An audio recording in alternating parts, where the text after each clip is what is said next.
Very good morning, my dear student. Class 9 নৱম শ্ৰেণীৰ মৰমৰ সব ছাত্ৰ ছাত্ৰীসকল তোমালোক সকলোকে স্বাগত জনাইছো আজিৰ আমাৰ এই ক্লাছটোলৈ।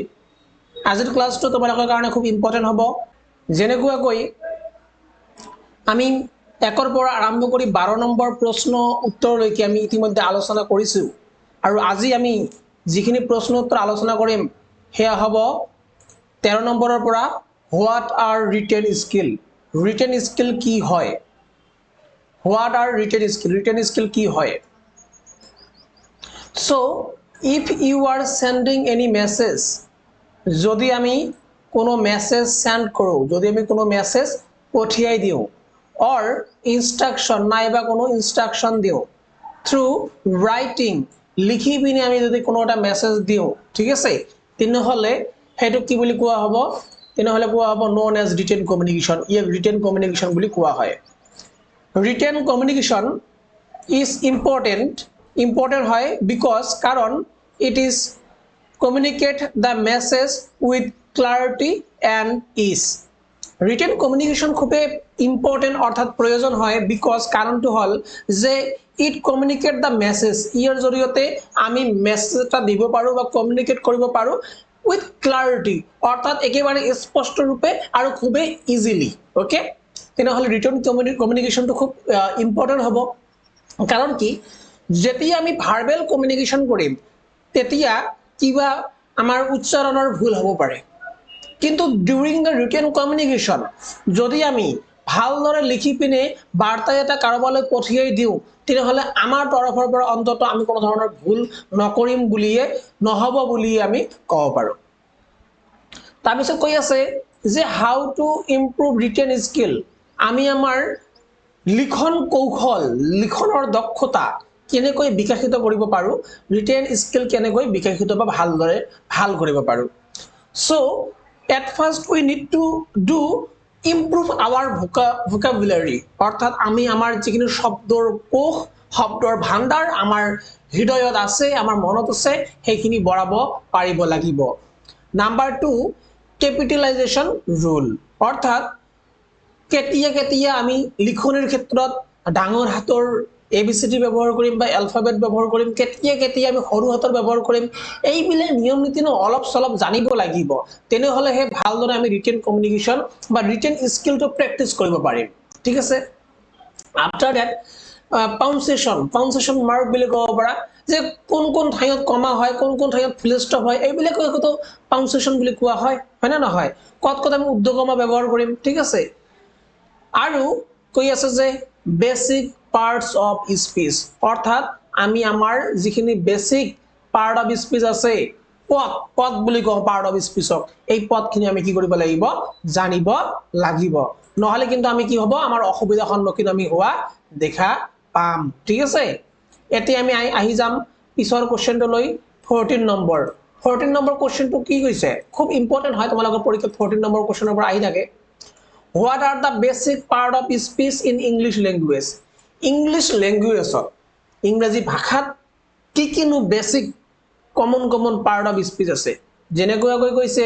there are 8 basic part of speech in English language, ইংৰাজী ভাষাত মুঠ 8টা বেসিক part of speech আছে বা পদ আছে। ঠিক আছে, যেনেকৈ কি কি আছে noun, pronoun, verb, adverb, adjective, preposition, conjunction and interjection। এই কেইটাই তোমালোকে মনত ৰাখিব লাগিব, জানিব লাগিব কোনটোৰ মানে কি বুজাই আছে। যেনেকৈ whenever we are talking about the noun, noun বুলি কোৱাৰ লগে লগে noun is the name, noun মানে কি হয় noun মানে হয় নাম, হয়নে? Noun is the name of person, কোনো person বা কোনো ব্যক্তিৰ নাম হ'ব পাৰে, place ঠাইৰ নাম হ'ব পাৰে, এনিমেলৰ নাম হ'ব পাৰে জীৱ জন্তুৰ নাম, or things যিকোনো বস্তুৰ নাম হ'ব পাৰে। This is also called naming words, ইয়াক কি বুলি কোৱা হয় naming words বুলিও হোৱা দেখা পোৱা যায়। ঠিক আছে, after that কি কৈ আছে pronoun, pronoun কাক কোৱা হয়? So a pronoun is used to place a noun, এটা নাউনৰ সলনিত নাউনৰ ঠাইত যেতিয়া কিবা এটা বস্তু ব্যৱহাৰ কৰিব লাগে আৰু সেই আমি বস্তুটো খুজি নাপাওঁ বা বিচাৰি নাপাওঁ তেতিয়া আমি কাক ব্যৱহাৰ কৰিম তেতিয়া আমি pronounক ব্যৱহাৰ কৰিম গতিকে নাউনৰ সলনি যি পদ ব্যৱহাৰ কৰা হয় তাক কি বুলি কোৱা হয় তাক pronoun বুলি কোৱা হয় ঠিক আছে তাৰ পিছত কি কৈ আছে adjectives adjectives বুলি কোৱাৰ লগে লগে কি বুজি পাও বলে adjectives are word এনেকুৱা কেতবোৰ শব্দ হা that describe the other words এনেকুৱা কেতবোৰ শব্দ যিয়ে অন্য অন্য শব্দবোৰক কি কৰে ব্যাখ্যা কৰে বা বৰ্ণনা কৰে বা অলপ describe কৰা দেখা পোৱা যায় এই কি বুলি কোৱা হয় adjective বুলি কোৱা হয় after that what is the next কৈ আছে verb what do you mean by verbs বুলি কোৱাৰ লগে লগে verb are word that show action ভাৰ্বৰ জৰিয়তে আমি কি দেখা পাও action দেখা পাও ঠিক আছে সো ভাৰ্ব কেনেকুৱা হয় action যিবিলাক দেখিব দিও আমি হেবিলাকক কি কোৱা হয় ভাৰ্ব বুলি কোৱা হয় adverb are word এনেকুৱা কেতবোৰ শব্দ that add meaning to verb ভাৰ্বৰ ক্ষেত্ৰত মিনিং এড কৰা দেখা পোৱা যায় adjectiveৰ ক্ষেত্ৰত মিনিং এড কৰা দেখা পোৱা যায় or other adverbs আৰু অন্যান্য যিবিলাক adverb আছে হেবিলাকৰ ক্ষেত্ৰতো মিনিং এড কৰা দেখা পোৱা যায় ঠিক আছে after that কি কৈ আছে preposition কাক কোৱা হয় so whenever we are talking about the preposition preposition is a word এনেকুৱা কেতবোৰ শব্দ preposition placed before noun or pronoun noun আৰু pronounৰ বিপৰত noun বা pronounৰ আগত যিবিলাক পদ আমি ব্যৱহাৰ কৰো তাক কি বুলি কোৱা হয় preposition বুলি কোৱা হয় যেনেকৈ কৈ তাৰ পিছত কি কৈ আছে যে conjunction কাক কোৱা হয় so a conjunction is a word conjunction হল এনেকুৱা কেতবোৰ word বা শব্দ that connect two words যি দুটা শব্দ যোগ কৰি দিয়ে ঠিক আছে conjunction যোগ কৰিব phrase যোগ কৰে বাক্যাংশ or clauses যোগ কৰা দেখা পোৱা যায় আমি যেতিয়া conjunctionৰ কথা কম আমি কি ব্যৱহাৰ কৰিব পাৰো যেনেকৈ conjunctionৰ উদাহৰণ তোমালোকে দিব পাৰা and তাৰ পিছত or but এবিলে কি হ'ব conjunction হৈ যাব ঠিক আছে after that কি আলোচনা কৰিম আমি after that আলোচনা কৰিম আমি interjection what do you mean by interjection বলে a word used to communicate emotion যেতিয়া আমি ইমোশনাল লিখিব কথা কও তেতিয়া আমি interjection ব্যবহার করো is called an interjection ইয়াকে interjection বুলি কোৱা হয় হ্যাঁ যদি আমি ইমোশন ভাল লাগা বেয়া লাগা দুখ লাগা কষ্ট লাগা হ্যাপি লাগা এই সব লাগে এটা ইমোশন হয় আর সবরে কারণে কেতবোৰ পদ আছে যেনেকৈ ফুৰ্তি লাগিলে হুররা বুলি আমি উচ্চারণ করো দুখ লাগিলে ও মাই god what will be happen ঠিক আছে কি হবো I do not read anything পরীক্ষার আমরা আমি এনেকৈ কও ঠিক আছে গতিকে interjection ও মাই গড তো কি হৈ যাব আমাৰ interjection হৈ যাব ঠিক আছে পদৰ part of speech ঠিক আছে okay এতিয়া আমি আলোচনা কৰিম আমাৰ 15 নম্বৰ প্ৰশ্নটো যে how many types of object are there in English language অৰ্থাৎ ইংৰাজী ল্যাঙ্গুৱেজত ইংৰাজী ভাষাত কিমান ধৰণৰ বা কিমানটো অবজেক্ট থাকে বা কিমান ধৰণৰ অবজেক্ট থাকিব পাৰে সো যেতিয়া আমি অবজেক্টৰ কথা কম object normally comes after the verb phase ভাৰ্বৰ পিছে কি আহে আমাৰ সাধাৰণতে অবজেক্ট অহা দেখা পোৱা যায় so the presence or absence of an object এটা অবজেক্টৰ প্ৰেজেন্ট বা অ্যাবসেন্ট থাকা মানে is determined by the verb meaning ভাৰ্বৰ মিনিং এটো কি কৰিব ডিটাৰমাইন কৰিব যে ভাৰ্বৰ মিনিং এ কব যে অবজেক্ট কিনে থাকিব নে না থাকিব প্রেজেন্ট থাকিব না অ্যাবসেন্ট থাকিব so there are two types of object দুই ধৰণৰ হয় in English language ইংৰাজী ভাষাত অবজেক্ট দুই ধৰণৰ হয় ঠিক আছে এটা হল কি আমাৰ ডাইৰেক্ট অবজেক্ট আৰু আনটো হল কি আমাৰ ইনডাইৰেক্ট অবজেক্ট ঠিক আছে অবজেক্ট দুটা এটা হল ডাইৰেক্ট অবজেক্ট এটা হল ইনডাইৰেক্ট অবজেক্ট যেতিয়া আমি ডাইৰেক্ট অবজেক্টৰ কথা কম ডাইৰেক্ট অবজেক্টে ডাইৰেক্টলি আনসাৰ কৰিব কাক আনসাৰ কৰিব যে হোয়াট আৰু হুমৰ আনসাৰ কৰিব সো এ ডাইৰেক্ট অবজেক্ট আনসাৰ দা কোশ্চেন আনসাৰ কৰিব হোয়াট মানে কি হুম মানে কাক ঠিক আছে আৰু ইনডাইৰেক্ট যেতিয়া আমি অবজেক্টৰ কথা কম and indirect object answer the কোশ্চেনেৰ আনসাৰ কৰিব টু হুম কাক ফৰ হুম কাৰ বাবে টু হোয়াট কিহৰ বাবে ফৰ হোয়াট কিয় এনেকুৱা ধৰণৰ যেতিয়া কোশ্চেনৰ আনসার বিলাক দিব তেতিয়া আমি গম পাম যে হেতু কি হয় আমাৰ ইনডাইৰেক্ট অবজেক্ট হয় ঠিক আছে সো তেনেহলে আমি মনত ৰাখিব যত্ন কৰিম অবজেক্ট দুই ধৰণৰ হ'ব পাৰে এটা হল ডাইৰেক্ট অবজেক্ট আৰু আনটো হল ইনডাইরেক্ট অবজেক্ট ঠিক আছে ওকে নেক্সট এতিয়া সো নাও আমি আলোচনা কৰিম question number 16 what is greeting greeting বুলি কোৱাৰ লগে লগে আমি কিনো বুজি পাওঁ আৰু এক্সপ্লেইন টাইপ অফ গ্ৰিটিং গ্ৰিটিঙৰ যিবিলাক ধৰণ আছে টাইপছ আছে সেইবিলাক কি কৰিব লাগে এক্সপ্লেইন কৰিব লাগে এক্সপ্লেইন মানে বৰ্ণনা কৰিব লাগে so there are many ways to greet a person বিভিন্ন ধৰণে আমি মানুহক কি কৰিব পাৰোঁ গ্ৰিটিং কৰিব পাৰোঁ গ্ৰিটিং অসমীয়াত কোৱা হয় সম্বোধন কৰিব পাৰোঁ ঠিক আছে সম্বোধন কৰিব পাৰোঁ আৰু greeting is simply a way greeting মানে হল এটা ধৰণ আৰু simply এটা ৰাস্তা এটা way of saying আমি কেনেকৈ কৈ আছো saying hello to someone else বেলেগ বেলেগ মানুহক কেনেকৈ আমি হেলো কৰিব পাৰো ঠিক আছে অৰ্থাৎ আমি গ্ৰিটিং কৰিব পাৰো ঠিক আছে ইয়াকে কি বুলি কোৱা হয় গ্ৰিটিং বুলি কোৱা হয় সো আমি মনত ৰাখিব যত্ন কৰিম greeting is simply a way মানে এটা ৰাস্তা অফ সেইং হেলো আমি হেলো কেনেকৈ কম টু সামওয়ান এলস অন্য এজন ব্যক্তিক আমি হেলো কেনেকৈ কম আৰু there are two types of greeting to someone else মানুহক গ্ৰিটিং কৰিবৰ কাৰণে ঠিক আছে গ্ৰিটিং কৰিবৰ কাৰণে আমি দুই ধৰণে কি কৰিব পাৰো গ্ৰিটিং কৰিব পাৰো ঠিক আছে ডাঙৰ হাতৰ হৈ গ'ল টু ঠিক আছে ওকে সো নাম্বাৰ 1 গ্ৰিটিং হল ফৰ্মাল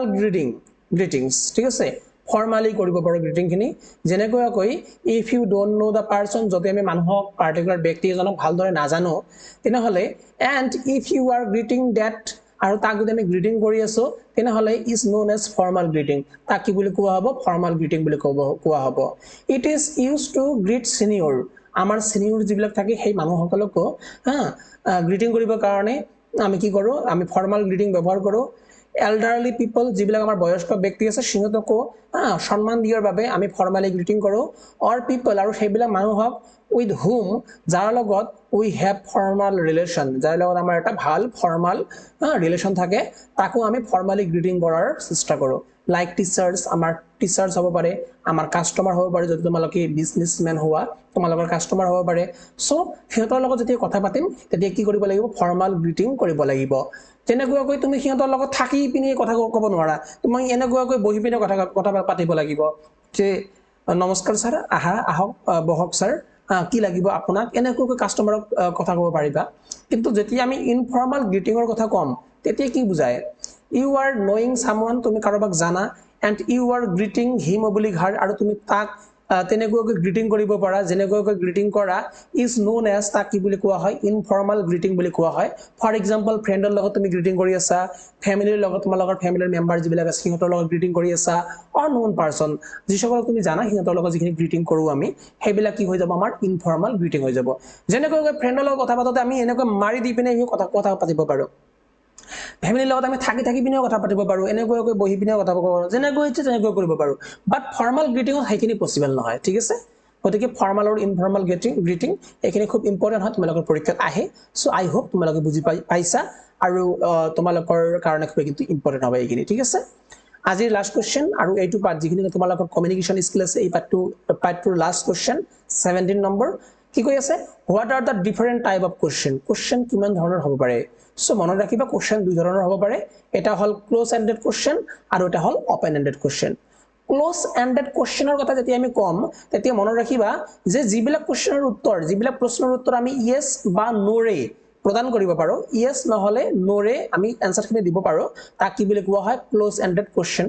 তাক কোৱা হয় আৰু ওপেন এন্ডেড কোৱেশ্চন কাক কোৱা হয় যিবিলাক কোৱেশ্চনৰ এনসাৰ আমি ডিটেইলছত দিব লাগে অৰ্থাৎ ব্যাখ্যা কৰি পিনে দিব লাগে এনসাৰখিনি ডাঙৰ হয় তাক কি বুলি কোৱা হয় ওপেন এন্ডেড কোৱেশ্চন কোৱা হয় যেনেকৈ তুমি ভাত খাইছানে কি হ'ব এটো ক্লোজ এন্ডেড কোৱেশ্চন হ'ব নে ওপেন এন্ডেড কোৱেশ্চন হ'ব ক্লোজ এন্ডেড হ'ব ইয়েস বা নো ক'ব ওপেন এন্ডেড কোৱেশ্চন কি হ'ব যে তুমি ভাত কিহিৰে খাই আহিছা কি দি পিনে খাই আহিছা ঠিক আছে এটো কি হ'ব ওপেন এন্ডেড কোৱেশ্চন হৈ যাব তুমি তাক খুদি আছা ভালদৰে তেওঁৰ পৰা তুমি জানিব বিচাৰি আছা তুমি তেওঁৰ পৰা এটো আশা নকৰি আছা যে তেওঁ ইয়েস বা নাইবা নো ক'ব যেতিয়া কোনো এটা প্ৰশ্নৰ উত্তৰ কেৱল ইয়েস নাইবা নো হয় তেতিয়া তাক কি বুলি কম আমি ক্লোজ এন্ডেড কোৱেশ্চন যেতিয়া কোনো এটা প্ৰশ্নৰ উত্তৰ কি হ'ব যে ডিসক্ৰিপটিভ হ'ব অৰ্থাৎ বৰ্ণনামূলক হ'ব তেতিয়া সেয়া কি হ'ব ওপেন এন্ডেড কোৱেশ্চন হৈ যাব ঠিক আছে আই হোপ তোমালোকে বুজি পাইছা আৰু ইয়াৰ পৰাই আমাৰ যিখিনি তোমালোকৰ লেসন নাম্বাৰ বা ইউনিট নাম্বাৰ 1 আছে কমিউনিকেশ্যন স্কিল এইখিনি খতম হৈ গ'ল অহাকালিৰ ক্লাছত আমি পঢ়িম তোমালোকৰ দ্বিতীয় নম্বৰ ইউনিট যেটো আছে তোমালোকৰ সেলফ মেনেজমেন্ট স্কিল সো আই হোপ তোমালোকে বুজি পাইছা আৰু যদি তোমালোকে এতিয়ালৈ সাবস্ক্ৰাইব কৰি লোৱা নাই প্লিজ ডু সাবস্ক্ৰাইব এণ্ড অহা ক্লাছত আমি নিশ্চিত ৰূপে লগ পাম ঠিক আছে সো আজিলৈ মানে জয় হিন্দ জয় ভাৰত